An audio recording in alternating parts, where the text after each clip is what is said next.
여러분, 안녕하세요. 키미랑에 오신 걸 환영합니다. 오늘은 전에와 후에를 배울 거예요.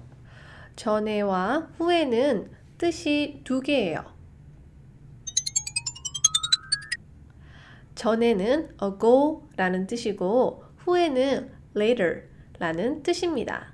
명사 뒤에 붙여서 사용합니다. 전에, 후에는 숫자나 시간과 함께 사용해요.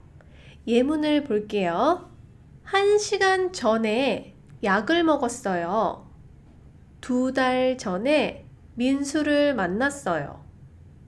3년 전에 한국에 갔어요. 1달 후에 민수를 만났어요. 1년 후에 대학교를 졸업해요. 5분 후에 전화해 주세요. 전에와 후에는 명사와 사용하지만 기 전에와 은 후에는 동사와 사용합니다. 운동이 끝난 후에 뭐 할 거예요? 저녁을 먹을 거예요. 미나 씨는요? 같이 먹을래요? 같이 저녁 먹을래요? 저는 운동하기 전에 저녁을 먹으려고 해요. 지금 너무 배고파요. 그러면 이따가 테니스장에서 만나요. 네, 이따 봐요. 소라 씨는 언제 밥을 먹을 거예요? 운동한 후에 밥을 먹을 거예요. 미나 씨는 언제 저녁을 먹을 거예요? 미나 씨는 운동하기 전에 저녁을 먹을 거예요. 어떻게 사용할까요? 기 전에는 다를 제거하고 동사 뒤에 붙입니다. 동사가 받침이 있어요. 동사에 받침이 없어요. 둘 다 기 전에를 사용합니다. 운동하기 전에 준비 운동을 해요. 밥을 먹기 전에 손을 씻어요. 집에 가기 전에 슈퍼마켓에 갈 거예요. 게임하기 전에 먼저 숙제를 해야 돼요. 약을 먹기 전에 밥을 먹어야 돼요. 결혼하기 전에 부모님을 만나야 돼요. 운동하기 전에 준비 운동을 해요. 밥을 먹기 전에 손을 씻어요. 집에 가기 전에 슈퍼마켓에 갈 거예요.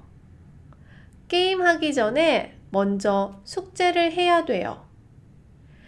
약을 먹기 전에 밥을 먹어야 돼요. 결혼하기 전에 부모님을 만나야 돼요. 은 후에는 어간의 받침이 있는지 없는지 확인해야 돼요.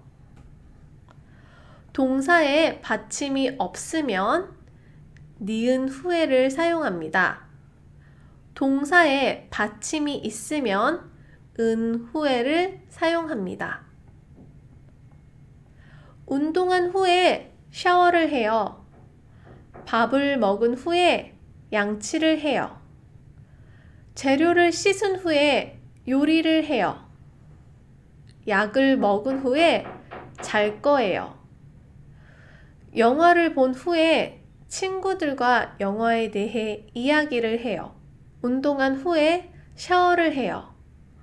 밥을 먹은 후에 양치를 해요. 재료를 씻은 후에 요리를 해요. 약을 먹은 후에 잘 거예요. 영화를 본 후에 친구들과 영화에 대해 이야기를 해요. 아침을 먹기 전에 뭐 해요? 샤워를 하기 전에 뭐 해요? 아침에 일어난 후에 뭐 해요? 요가를 한 후에 뭐 해요? 샤워한 후에 뭐 해요? 아침을 먹은 후에 뭐 해요? 아침을 먹기 전에 뭐 해요? 샤워해요. 아침을 먹기 전에 뭐 해요? 샤워해요. 샤워하기 전에 뭐 해요? 샤워하기 전에 요가해요. 샤워하기 전에 뭐 해요? 샤워하기 전에 요가해요. 요가한 후에 뭐 해요? 샤워해요. 요가한 후에 뭐 해요? 샤워해요. 샤워한 후에 뭐 해요? 아침을 먹어요. 샤워한 후에 뭐 해요? 아침을 먹어요. 운동이 끝난 후에 뭐 할 거예요? 저녁을 먹을 거예요. 미나 씨는요? 같이 저녁 먹을래요? 저는 운동하기 전에 저녁을 먹으려고 해요. 지금 너무 배고파요. 그러면 이따가 테니스장에서 만나요. 네, 이따 봐요. 다른 예문도 들어볼게요. 운동하기 전에 준비 운동을 꼭 해야 돼요. 그렇지 않으면 다칠 수 있어요. 준비 운동을 한 후에 운동을 시작할 거예요. 시작하기 전에 출석 확인 좀 할게요. 오늘은 불고기를 만들 거예요. 요리를 시작하기 전에 우선 손을 씻으세요. 손을 씻은 후에 재료를 손질할 거예요. 다들 준비되셨나요? 감기에 걸렸어요. 머리가 아팠어요. 콧물도 났어요. 그래서 병원에 갔어요. 약을 먹기 전에 밥을 먹어야 돼요. 죽을 먹을 거예요. 죽을 먹은 후에 약을 먹고 잘 거예요. 자기 전에 따뜻한 물로 샤워를 하고 코코아를 마실 거예요.